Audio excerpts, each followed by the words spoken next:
반갑습니다. 음,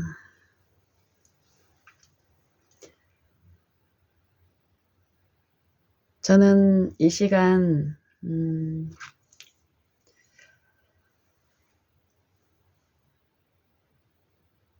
하나님을 우리가 어떻게 알고 있는가, 이 부분에 대해서 조금 나눠보고 싶습니다.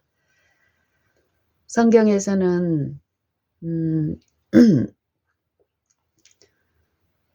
유일하신 참 하나님과 그의 보내신 자 예수 그리스도를 아는 것이 영생이라고 말씀을 하시는데, 하나님을 아는 것, 그 아는 것이 영생이라고 하는데, 우리의 생애 가운데 그 생명이 분명히 필요하죠. 모든 사람은 믿는 사람이나 믿지 않는 사람이나 요 하나님이 주시는 호흡 가운데 이 생명 활동을 하고 있는데, 성경에서는 요 생명이 다 같은 생명이 또 아니라고 말씀하시니 우리가 이 부분에서 살펴야 될 부분이 분명히 있다고 생각이 됩니다. 영생의 생명이 있을 때, 하나님의 아들이 우리 안에 있을 때 그 생명은 분명히 우리의 삶과 품성 가운데 또 드러난다라고 말씀을 하시는데요. 과연 우리는 이 생명에 연결되어 있는 생애를 살고 있는지, 이 부분에서 우리가 고찰하고 깊이 살펴야 될 일이 이것보다 더 중요하고 시급한 일이 있을까 생각됩니다. 하나님을 아는 것, 그 아는 것과 믿는 것에 다 하나가 되어야 된다고 사도 바울은 에베소서 4장에서 또 말씀을 하시더라고요. 저는 오늘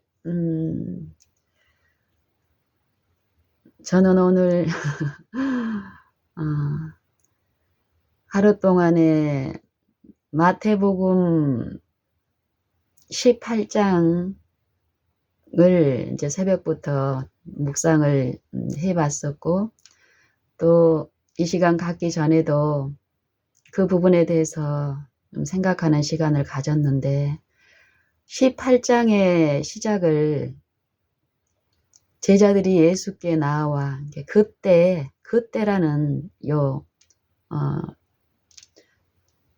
이 말로 시작했는데, 그때에 제자들이 예수께 나와 묻기를 천국에서는 누가 크니이까? 이런 말씀을 하세요. 천국에서는 누가 크니이까? 그래서 예수님이 어린아이의 비유를 통해서 천국에서 크게 여김을 받는 자의 답을 이제 주시는데요. 그리고 18장의 마지막에 보면은 천국의 주제이신 하나님 아버지께서 어떤 분이신 것, 또 그분의 수혜를 받고 있는 종들의, 그 하나님을 아는 종들의 삶이 어때야 되는 것을 말씀을 하십니다. 요 18장 전 장에 보면은 제자들 중에서 특별히 베드로가 하나님을 믿고 알아가는, 예수님을 통해서 하나님을 알아가는 그 여정에 있는 이 몇 가지 사건들이 드러나는데, 이 사건들을 통해서 이제 오늘 제가 이제 묵상할 때는 이제 그런 부분에서 이제 이 베드로라는 우리와 똑같은 성정을 가진 이 한 사람이 예수님을 통해서 하나님 아버지를 알아가는 요 과정이 있었는데, 마태복음 17장과 18장에서 베드로의 상태와 또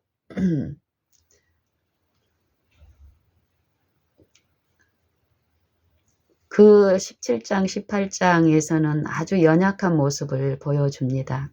하나님을 아는 것에서 연약한 모습을 보여줬던 그 사도가 베드로 서신을 통해서 이 사도를 보면은 담대하고 하나님을 대한 이 지식에서 장성한 분량에 이른 이 사도의 담대한 고백들은 그 양들에게 보내는 이 서신 가운데 참 우리를 감동스럽게 하고 그 하나님을 사모하게 하는 그 열정이 이제 나타나는데요.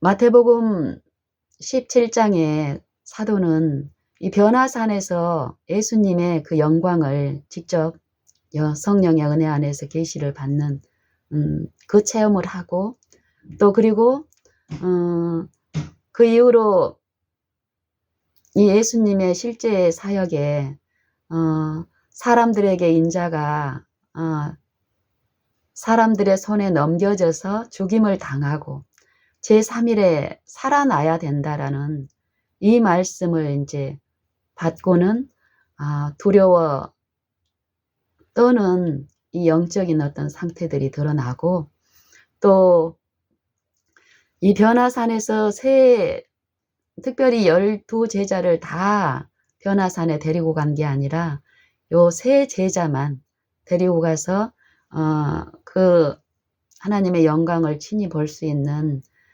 그런 일 가운데 이제 내려오면서 겪는 어떤 사건이 하나 있는데 간질에 걸린 어떤 아버지가 예수님이 안 계신 나머지 제자들한테 와서 간질을 이렇게 아들을 고쳐달라는 부탁을 했는데 거기에 실패한 이 사건을 두고 이제 예수님의 말씀이 있습니다. 믿음에 대해서 말씀을 하시는데 제자들이 고치지 못한 것을 예수님이 오셔서 간질에 걸린 그 아들을 고치는 예수님이 명하여 꾸짖을 때 귀신이 나가매 이 아들이 곧 나으니라. 그것을 목도하고 제자들이 묻기를 우리는 왜 고치지 못했습니까? 우리는 왜 쫓아내지 못했습니까? 귀신을. 분명히 이 제자들은 이스라엘의 동네로 보냄을 받고 귀신을 쫓아내는 그 권능에 참여하는 일이 있었잖아요. 그런 제자들이 실패한 거예요. 그래서 예수님께 물었을 때 예수님이 믿음이 적은 연고라고 말씀을 하세요. 믿음이 적은 연고. 그러면서 믿음이 너희에게 만일 믿음이 한 겨자씨만큼 씨 중에서 가장 작은 씨로 표상되는 겨자씨만큼 만한 믿음만 있을지라도 산에게 명하는데 너네가 그 믿음으로 산에게 명했을 때 이 산이 여기에서 저기로 옮기는 너희의 명령을 이 산이 순종하는 것을 체험할 것이며 또 못할 것이 없다라고 말씀을 하시는 거예요. 믿음에 대해서 말씀하시는 거예요. 믿음. 그리고 그 다음에 이제 베드로의 경험이 나오는데 반세계 그 당시에 이제 이 세금을 징수하는 관원이 와서 베드로에게 말을 하죠. 너희 선생은 반세계를 내지 아니하느냐 이러니까 베드로가 아니다 우리 선생도 내신다. 임의대로 예수님의 선생님이 어떤 것을 묻지도 않고 임의대로 자기 뜻대로 이렇게 대답을 하는 일이 있고 그리고 집에 들어갔을 때 예수님이 이 부분에 대해서 어떤 권면을 또 하십니다. 영적인 권면을. 그러면서 베드로가 지금 예수님께 전적으로 모든 걸 다 버리고 쫓아가는 하나님을 알아가는 그 입장에 있는 이 제자에게 아직 이 제자는 이 예수님이 저희와 함께 하고 있고 선생님이라고 믿고 하나님께로부터 오신 하나님의 아들이라는 이 성령의 계시 가운데 그런 체험이 있지만 여전히 육신으로 자신들과 함께 있는 요 모습을 보면서 이 영적으로 아직 어려움 가운데 있죠. 그리고 여전히 요 누가 크냐 요 다툼 가운데서 이 육신적인 어떤 현세의 요 영광의 왕국이 성취되고 도래되는 이런 잘못된 사상에 유인되는 가운데서 예수님의 사명을 사람들의 손에 들려서 넘겨서 죽임을 당하고 또 3일 만에 다시 살아나야 된다는 이런 거에 대한 영적인 이해가 아직 없었기 때문에 예수님이 자기들과 같이 이렇게 높임을 받고 사람들에게 왕으로 추대돼서 영광 가운데 이런 식으로 마음속에 유인되어 있던 제자들 그 마음 안에서 사단은 끊임없이 또 시험을 하고 있었기 때문에 그런 형편을 아시는 요 예수님께서는 길이 참으시면서 성실히 지도하시는 모습을 우리가 들을 수 있습니다. 꾸짖지 아니하시고 선생님한테 묻지도 않고 그런 답변을 한 제자에게 친절하게 영적인 권면을 주죠. 먼저 시몬에게 묻기를 시몬아 너는 어떻게 생각하느냐. 만약 이 세상의 임금이 세금을 받을 때 아들에게서 받느냐 타인에게서 받느냐 요 물음을 하세요. 시몬 베드로가 타인에게서 받습니다. 이렇게 답을 하죠. 네 대답이 옳다. 그러면 이 하늘에 지금 예수님을 통해서 하나님을 가르치시는 일을 이제 하시는데 제자들이 여전히 하나님의 아들, 하나님이신 분이 육체 가운데 임하셔서 그들과 함께 거니시는데 하나님의 신성에 대한 이해에서 연약한 거예요. 예수님은 그 연약함을 채우라시는 그 예수님은 친절하게 오래 참으시면서 가르치시기를 요 관세와 정세 이 세상 임금과 하늘 임금에 대한 이 교훈을 주십니다. 그렇다면 이 하늘에 이 천지의 주제이신 그분을 믿는 이 자녀들은 이 세상에서도 이 세상의 집권자들도 결국 하늘의 그 주권 안에 있기 때문에 우리는 낼 필요가 없으나 저희로 시험받지 않게 하기 위해서 저희를 위해서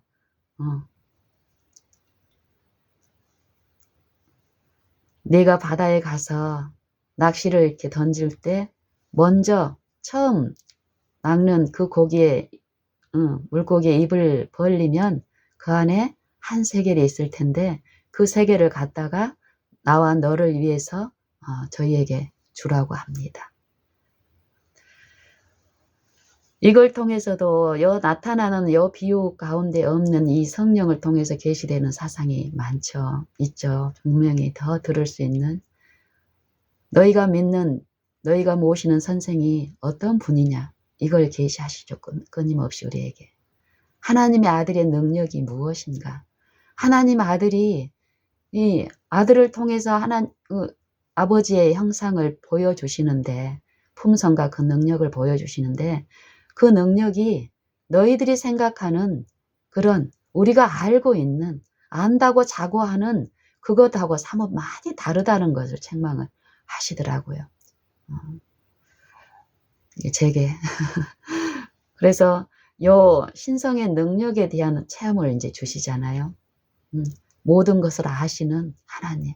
너희와 똑같은 육체를 가지고 계시지만 이분은 육체 안에 신성을 감추신 인성으로 신성을 감추신 하나님이라는 그 하나님의 그리고 그 하나님이 자기를 낮추시고 인간 가운데 생애하시는 이 겸비함을 가르치시는데, 어쨌든 이런 경험 가운데 베드로는 이 8장에 보면은 그 제자들 가운데 베드로도 있었겠죠. 누가 천국에서는 크니까, 이 말씀을 이런 물음을 할 때 예수님께서는 한 아이를 불러 저희 가운데 세우시고 가라사대 내가 진실로 너희에게 이르노니 너희가 돌이켜 어린 아이들 같이 되지 아니하면 결단코 천국에 들어가지 못하리라, 이 말씀을 하세요. 너희가 돌이켜 어린 아이들 같이 되지 아니하면 결단코 천국에 들어가지 못하리라. 우리 믿는 사람들은 이 소망으로 신앙을 하고 있죠. 이 말씀은 하나님의 변함없는 말씀이고, 만약에 이 말씀에 우리가 비추었을 때 이 말씀에 준하지 않는 상태에 있다면 우리는 천국에 들어가지 못한다라는 것입니다. 이것을 내가 알고 있는 나의 상태를 내가 점검할 것이 아니라 천국의 주제이시고 그분이 우리에게 성령을 주셨는데 성령의 지도와 인도하심을 따라서 우리는 우리의 상태가 하나님 앞에, 우리의 믿음이 하나님 앞에 올바른지를 우리의 생애 지금 들어야 될 중요한 시기이며 또 은혜의 시기입니다. 너희가 돌이켜 어린 아이들 같이 되지 아니하면 결단코 천국에 들어가지 못하리라. 우리의 이 품성과 이 결함, 하나님을 아는 것에서 잘못 꼴지어진 우리의 사상들이 분명히 있습니다. 이 부분에서 분명히 돌이켜 하나님의 품성에, 율법에 우리의 품성의 결함들이 드러나고 씻겨지는 이 생애에서의 이 성령을 모시고 성령의 지도를 받는 이 성령과 하나 되는 이 축복의 은혜가 있는데, 이 부분에서 지속적인 우리의 어떤 필요들을 말씀하고 계시죠. 그리고 그러므로 누구든지 이 어린 아이와 같이 자기를 낮추는 그이가 천국에서 큰 자니라라고 말씀하세요. 제자들이 묻는 천국에서는 누가 크니까? 결국 우리가 이 세상에서 이 믿는 사람들이나 믿지 않는 사람들, 이 제자들이 하나님을 믿는다고 예수님을 믿고 따르는 중에 분명히 이들은 이 성령의 호소, 이 마음 안에 계시된 하나님의 신성에 대한 이 말씀을 받아들이고 믿음이 시작된 그들입니다. 그들 안에서도 여전히 이전에 꼴지어진 이 사상 안에서의 잘못된 이 교훈에 이끌리는 이 연약함 가운데서 돌이켜야 될 부분이 분명히 있는데, 이 부분에서 태만하고 게으르고 이미 된 줄로 알고 선 줄로 알고 갈 경우에 우리가 당하는 어떤 영적인 손실에 대해서 말씀을 하고 계시죠. 책망하시죠. 요 싸우는 거예요. 이 제자들 안에서. 하나님의 왕국이 세워질 때 그 안에서 누가 더 높은 자리에 차지할 것인지, 이 다툼이 있는 것을 아시고 하나님 나라에서의 큰 자가 어떤 자인가? 예수님의 표현은 그냥 큰 자, 작은 자, 더 어떤 이런 계급의 어떤 등급이 있는 것이 아니라 천국에서 큰 자는 자기를 낮추는 그이가 큰 자인데, 성령을 통해서 하나 되게 하셨는데 어떤 하나 되게 하신 복음을 말씀하시냐면은 그리스도 안에 모든 피조물을 새로운 피조물로 하나로 세웠는데 그 피조물의 하나됨이 결국 머리이신 그리스도의 몸이라고 얘기를 하죠. 그리고 성경에서는 한 세 사람을 얘기하고 그리스도의 몸인, 그리스도의 신부인 이 한 새 예루살렘을 얘기를 하죠. 이 교회에 대해서. 이 교회는 이 한 세 사람, 그리스도 창조주 하나님 아들을 머리로 붙들고 모시는 자들이 연합된 한 무리를 이 몸으로 표상을 하고 또 그리스도의 신부라고 얘기하죠. 이 몸에서 우리가 익히 알 수 있는 요 실물을 가지고 예수님은 말씀을 분명히 하십니다. 우리의 육신의 몸에서 이 머리하고 요 몸과의 관계, 머리의 모든 통제와 명령 체계에 요 제어를 받고 있는 각 세포들의 연합, 몸에 많은 지체가 있지만 이 머리하고 연결된 이 살아있는 요 유기적인 몸 안에서는 요 한 몸인 이 손하고 발이 싸우지 않는다라는 것이죠. 왜냐하면 하나니까. 이들은 한 명령에 한 통제에 연합된 이 하나는 자기를 위하여 살지 않고 모든 세포는 다른 세포에 유기적으로 연결되고 이 명령체계 안에서 다른 세포를 돕는 그 일을 통해서 자라가는 일을 한다라는 거예요. 그렇다면 이 그리스도 안에 왕국 하나님의 나라 안에서의 요 원칙도 이 원리도 똑같다라는 것입니다. 천국에서는 한 분 하나님, 한 분 하나님, 세 분 하나님은 각각 독립적인 개체로 인격체로서 위가 있지만 세 분 하나님은 마음과 뜻과 성품과 목적과 사상의 하나이죠, 하나. 그 세 분 하나님 안에서 이루어진 하나님의 나라의 신민들은 하나기 때문에 하나는 절대 다툼이 있을 수 없잖아요. 하나 안에서 높고 낮음이 있을 수 없잖아요. 이 영적인 부분을 말씀하고 계시는데 요거에서 이해를 받지 못하고 이 사단의 자아를 충동하는 이 육체 안에 이 세속적인 그 가치 안에서의 이 세상 왕국의 집권자들의 경쟁, 이 약육강식 이 논리 안에서 시험을 당하고 있는 것이에요. 근데 하나님은 친절하게 그리스도의 교훈을 통해서 인도하십니다. 성령의 교훈으로. 그래서 예수님은 돌이켜야 될 부분이 어떤 것을 말씀하냐면 또 누구든지 이 어린아이 하나를 영접하는 것이 곧 나를 영접한다라고 말씀하죠. 그리고 나를 믿는 이 소자 중 하나를 실족케 하는 그 죄가 그 손실이 어떤 것인가를 얘기를 합니다. 업신 여기는 것. 우리는 내가 크고 어떤 현세적인 어떤 가치에서 내가 어떤 큰 높은 위치에 있다고 생각할 때 이 영적인 이 마음에서는 어떤 일을 하냐면은 나보다 못한 상대를 멸시하고 업신 여기는 그 입장에 놓이게 됩니다. 처음에는 드러나지 않지요. 근데 생애 가운데서 이 부분에서 어떤 충돌이 일어나면은 반드시 마음속에 품었던 그런 내 잘못된 이 품성은 드러나게 됩니다. 이 업신 여기는 거. 업신 여기는 이 마음이 결국 이 상대의 어떤 결함이나 실수나 또 내게 끼치는 어떤 손실에 대한 용서하고 하나님은 또 연결해서 말씀을 하시는데요. 업신 여김을 내가 업신 여김을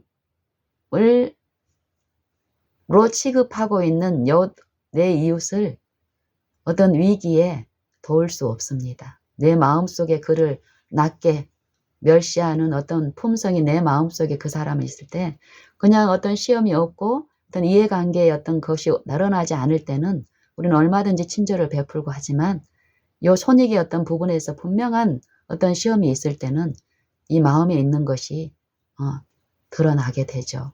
우리의 생애가 이제 그것들을 드러내는데 여기에서도 그런 사상을 말씀을 하십니다. 나를 믿는 소자 중 하나를, 지극히 작은 자 하나를 실족케 하는 것. 실족케 할진대 연자 맷돌을 목에 달리우고 깊은 바다에 빠뜨리우는 것이 나으니라 이 말씀을 하시는 거예요. 결국 이 영생의 부분은 영생을 이 영혼의 생명에서 하나님과 분리된 이유가 사망에 처한 이유. 이 사망에 우리가 사망 안에서 하나님의 말씀에 순종할 수 없는 상태가 된 게 결국은 죄를 범한 것이죠. 하나님의 말씀을 불신하는 죄. 하나님의 말씀에 순종하지 아니함으로 우리가 사망에 처하게 됐는데 그런 우리를 불쌍히 여기셔서 사망까지 우리가 처한 이 육신, 타락한 육체 안에까지 자기 독생자를 사망에 보내셔서 사망을 당하게 하심으로써 사망에 있는 우리를 건져내셔서 당신의 사랑의 아들의 나라로 옮기셨으니 그 아들 안에서 구속, 곧 제3을 얻었도다. 용서의 문제죠. 용서를 베푸셨는데 그 사랑을 부어주셨는데 그 사랑을 받은 우리 각 신자가 우리의 생애에서 그 사랑을 어떻게 실천을 하느냐. 내게 손해를 끼치는 어떤 이웃들에게 어떤 태도를 보이느냐. 이 말씀을 하고 계시죠. 베드로가 예수님의 교훈을 이렇게 꾸준하게 듣고 17장, 마태복음 18장에 이 사상을 결국 같은 사상인데요. 우리가 믿는 하나님이 어떤 하나님인지, 그 하나님이 집권하는 하나님의 나라는 어떤 원칙과 원리에 의해서 이루어지는지, 그 안에 있는 신민들은 그 서로를 어떻게 취급하고 대접해야 되는지, 이런 부분을 들으면서 베드로가 결국 용서와 관계에 있는 이 부분, 이 죄를 범하는 게 결국 어떤 부분인지, 하나님의 말씀을 받아들이고 하나님의 말씀을 거절하는 것, 성령을 받아들이고 성령을 거절하는 일이 결국 이 용서와 관계에 있다라는 것. 사랑의 원칙을 내 삶에서 실천적인 삶으로 받아들이지 않을 때에 우리는 미워하는 것이 결국 용서치 못한 것이 미워하는 것으로 나타나게 되죠.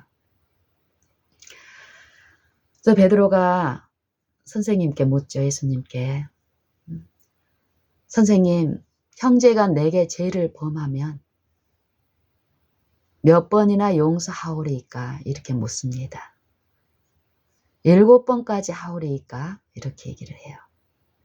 예수님이 말씀하시기를 7번뿐만 아니라 70번씩 7번이라도 하라고 하시죠. 그러면서 어떤 비유를 통해서 교훈을 주시냐면은 하나님의 모든 가르침은 예수님을 통해서 말씀하신 모든 이 생명의 말씀은 실천이 가능한 이 말씀 자체에 이 말씀을 하나님의 말씀으로 그리스도의 교훈과 사상으로서 하나님의 아들처럼 내가 믿고 의존했을 때 이 말씀은 그 믿는 자 안에서 역사하는 실제의 능력이기 때문에요. 실천이 가능하다라는 것입니다.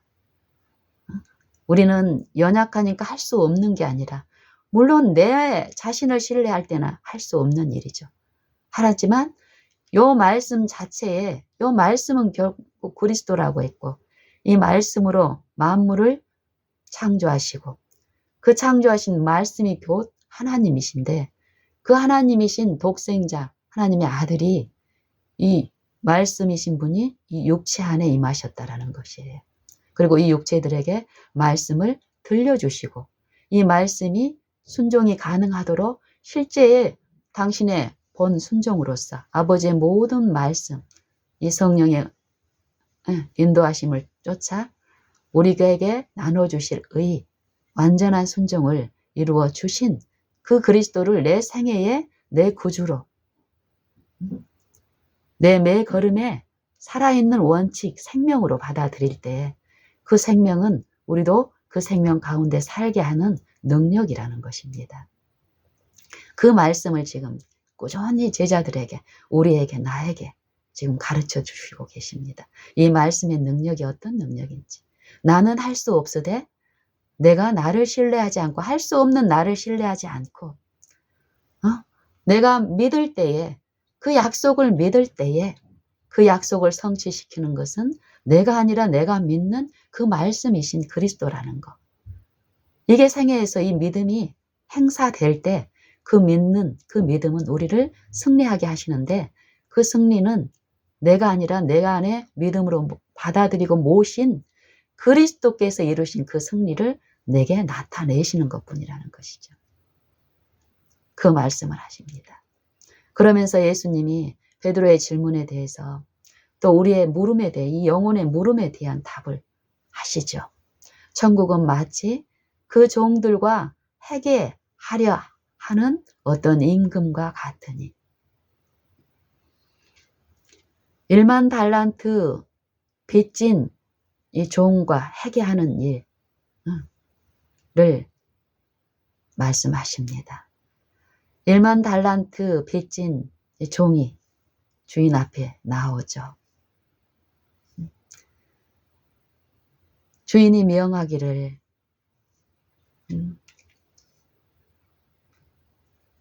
저와 제 목숨 그리고 처와 자식들 그리고 가진 모든 소유를 다 팔아 갚게 하라 갚으라라고 명령을 합니다. 하나님의 명령은 무엇입니까? 죄의 값은 사망이라는 것이죠. 사단은 하나님의 말씀을 불순종해도 죽지 않는다라고 사단의 복음은 사단의 말은 하나님의 말씀을 어겨도 불순종해도 죽지 않아. 하나님은 불법은 죄니라. 죄의 값은 사망이라. 분명하죠. 우리에게 요 선고된 사형 선고가 당신의 독생자를 통한 구속의 경륜을 통해서 다시 회복하는 그 은혜를 베푸심으로써 우리가 다시 그 생명에 참여할 수 있는 길이 그리스도를 통해서 열려졌지요. 그러면 우리가 죄 가운데서 우리의 생애 가운데서 이웃들하고의 원망과 시비 가운데 어떤 시험들이 있을 때에 어떤 말을 받아들이냐 이 말이에요. 사단의 말을 받아들일 건지 고집할 것인지 육체 안에서 우리가 신앙을 하면서 우리는 하나님의 백성이니까 세상과는 구별되게 우리는 좀 다른 취급이 있을 거라는 이 기망 가운데 빠져가야 될 것인지 영원 불변한 하나님의 말씀을 우리가 어떻게 이해하고 내 삶에 받아들여야 될 것인지 우리는 지금 살펴야 될 때입니다. 더 늦기 전에. 제가 지금 56살인데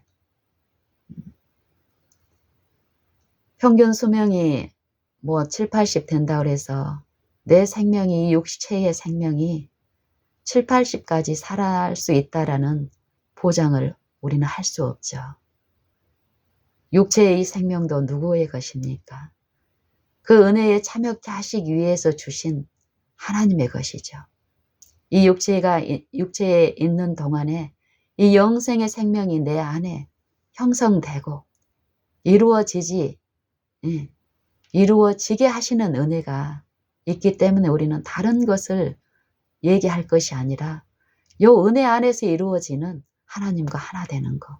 내 생애와 품성 가운데 하나님의 말씀 그대로 이루어지는 일, 믿는 일. 이 부분에 대해서 우리가 더 많이 나누고 또 상고하고 묻고 성령 앞에 엎드리는 요 일들이 있어야 되겠습니다. 요 1만 달란트 빚진 자를 이 주인이 요 임금이 취급하는 것이 결국 우리를 취급하시는 하나님의 사랑을 말씀을 하시죠. 그리고 분명한 공의를 말씀을 하십니다. 하나님의 속성 안에는, 이 사랑의 속성 안에는 자비만 있는 것이 아니라 공의도 같이 있습니다.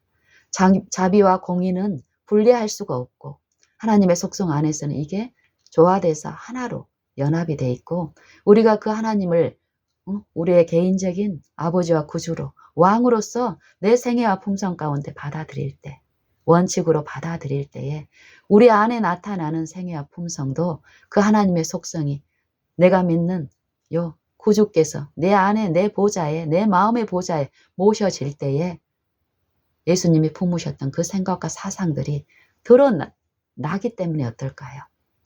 우리의 이웃들을 똑같이 취급하는 그 일도 은혜 안에서 이루어지겠지요.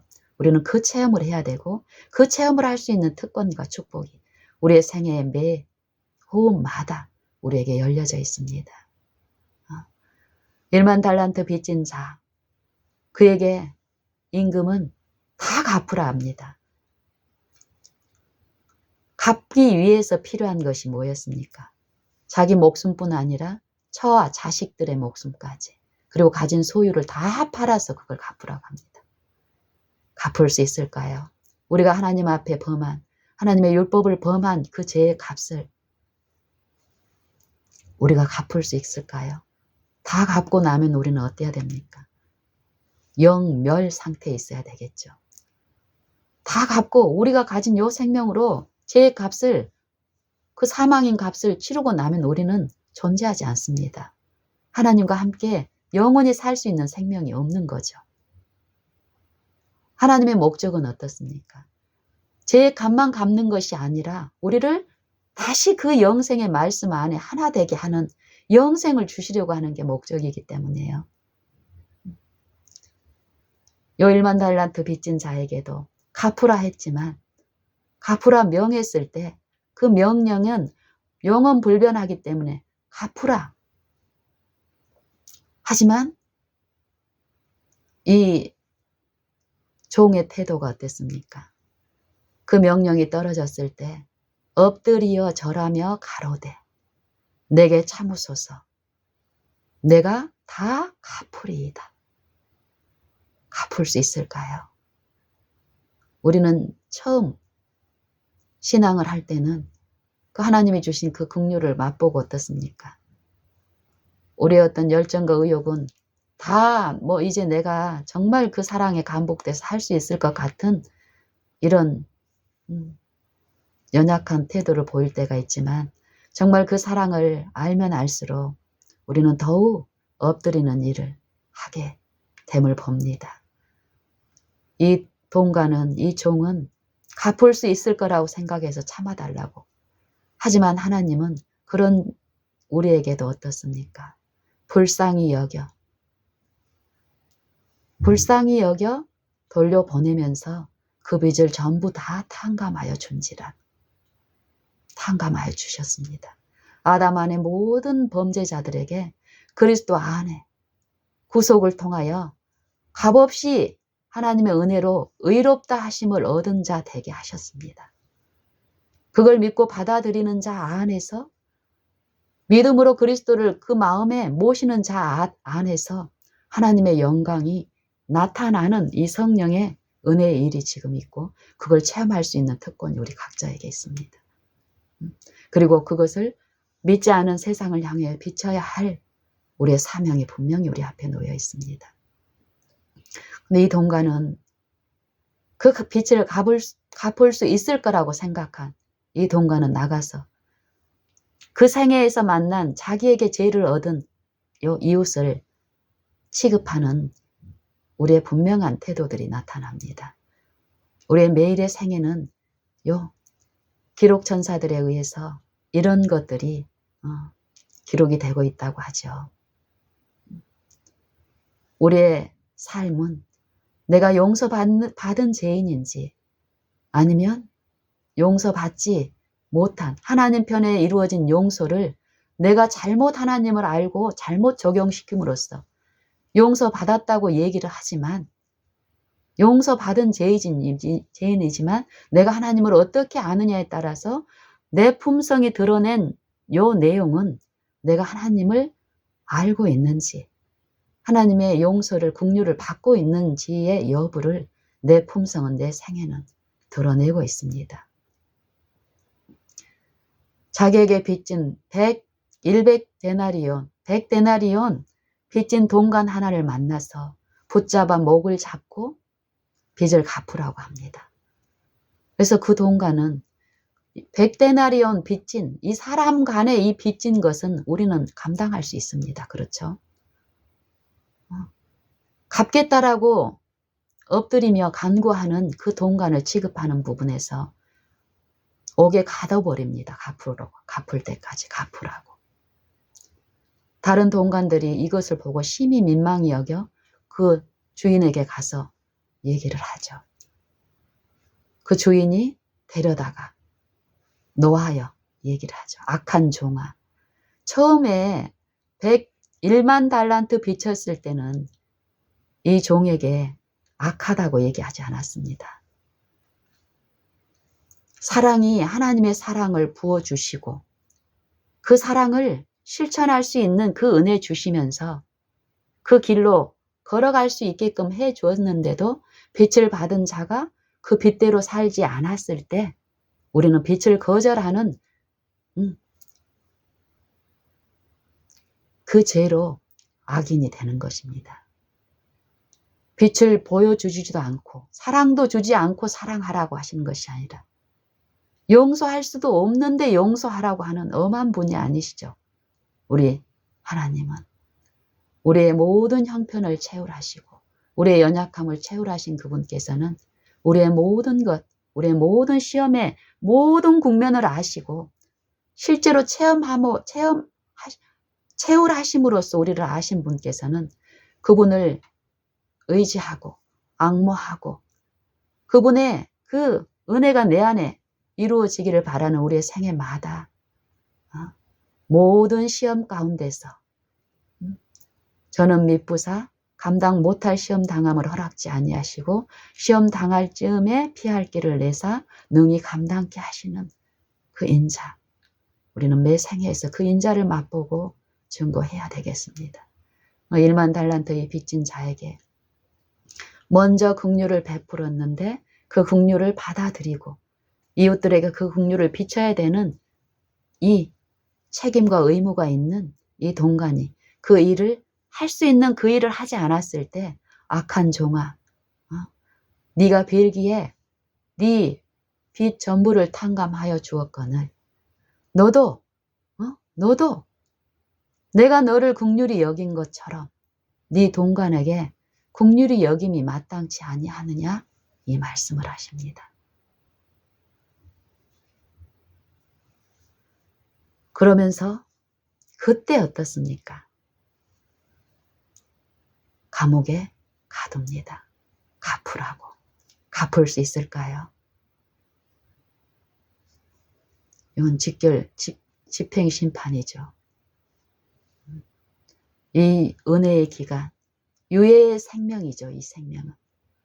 이 육체에 있는 동안에 우리의 마음에 그리스도를 모시는지 하나님의 생명을 받아들이는지에 요 은혜가 우리의 매 걸음마다 누구를 섬길지에 대한 생사화복이 우리 앞에 놓여 있습니다. 누구를 주인으로 섬길지. 그러면서 마지막에 18장의 마지막에 각각 중심으로 형제를 내게 죄를 범한 그 형제를 각각 중심으로 형제를 용서하지 아니하면 내 천부께서도 이와 같이 너희를 취급하시리라. 이런 말씀을 하십니다. 이 17장 18장의 권면, 이 권면을 베드로는 정말 지속적인 하나님을 향하여 낮추고 마음을 여는 바라보는 일을 통해서 정말 하나님을 아는 부분에서 이 사도는 베드로전서 이 서신에서 양들에게 보내는 서신에 어떤 하나님인지를 참 잘 계시하고 있습니다. 시간이 되시면 우리 더욱 이 부분에 대한 묵상을 개인적으로 성령을 통해서 들으시면 좋겠습니다. 시간이 돼서 기도하겠습니다. 마치는 기도.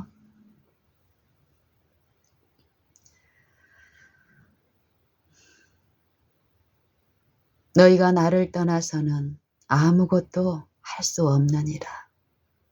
우리를 참으로 아시는 아버지, 우리가 하나님께 범죄하였으나 스스로 하나님의 영광에 이를 수 없으며 빚을 갚을 수 없는 우리의 모든 것을 아시는 아버지께서는 하나님의 은혜로 값없이 용서하시고 다시 그 부활의 생명 안에서 살 수 있는 의롭다 하심을 얻은 자 되게 하셨습니다. 우리가 거듭난 것이 썩어질 씨로 된 것이 아니라 오직 썩지 아니할 씨, 살아있는 항상 있는 하나님 말씀으로 되었다라고 말씀하시니 우리가 삶 속에서 이 말씀을 어떻게 받고 모시고 내 삶에 어떻게 이루어져야 되는지를 분명히 성령을 통해 말씀하시니 아버지 감사합니다. 이 시간 나눈 요 말씀들이 우리 마음에 심겨지고 우리의 삶 가운데 우리의 구주가 되시고 우리의 모든 것을 아시고 친히 가르치시며 지도하시는 성령을 우리 마음에 얼마나 간절히 사모하며 그 가마에 이끌려야 됨을 아버지 더욱더욱 말씀하여 주시옵소서. 우리의 모든 것 하나님께 바치며 우리의 실제의 주권자와 주관자와 우리의 통치자로서 우리 마음에 임하시기를 간절히 원합니다. 머리 숙인 모든 각 심령에 충만히 임하셔서 지금뿐 아니라 이후의 모든 호흡마다 친히 우리의 모든 길에 인도자가 되셔서 우리가 하나님의 뜻을 깨닫고 그 뜻에 일치된 그 기쁨에 참여할 수 있도록 축복하여 주시옵소서. 사랑과 긍휼이 풍성하신 우리 구주 예수님 이름 의지하여 간절히 기도드리옵나이다. 아멘. 수고하셨습니다. 네, 아주 정확하게 그냥 시간을 다 쓰셨네요. 이 화면에 시간이 없어가지고 장로님이 예, 메시지 보내주셔서 알았습니다. 메시지가 뜹니까? 예, 뜨더라고요. 그냥 글씨가 떠요? 예, 글씨가 창이 떠요. 다행이네요. 예. 그래서 또 알려드리는 것이 제 또 의무고. 예, 맞습니다. 다음 시간이 또 있으니까. 우리가 시간을 그냥 부족한 듯이 끝까지 그냥 쓰니까 그냥 다음 클래스에 들어오시는 분들이 예, 시험을 봤죠. 양보를 하시는 것 같습니다. 예. 그래요. 저는 이제 다음 주에는 미국 추수감사절로 잘 보내시고, 네. 한국에서도 휴식하시고, 네. 그 다음 주는 저는 파키스탄에 가는 일로 한 주 빠지지만, 묵상은 있습니다. 네. 묵상은 우리 정성돈 목사님께서 시간을 써주시고요. 그 다음 주에 2주 후에 저는 돌아오겠습니다. 네. 여러분 기도해 주시고 네. 건강히 지내시고 그때 또 뵙겠습니다. 예. 음소거가 내가 다른 분들 음소거 해제 한번 해보세요. 음소거가 됐다고 방금 또 문자가 이렇게 떠서 말씀드리는 것입니다. 소리가 안 나나요? 한번 음소거 개인의 그 핸드폰에서 음소거를 아마 내가 시킬 수 있을는지 모르겠네. 예. 어쨌든 다음 시간에 있어서 제가 뭐 이렇게 잘못 만진 것 같아요. 가만있어. 10시가 넘었구나.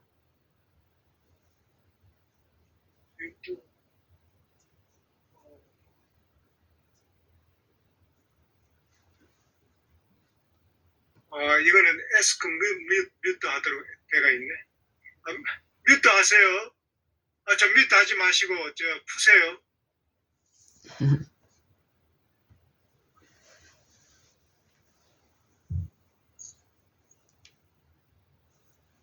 예, 무슨 할 말 있으십니까? 맞습니다. 예, 그래요. 어떻게 저 내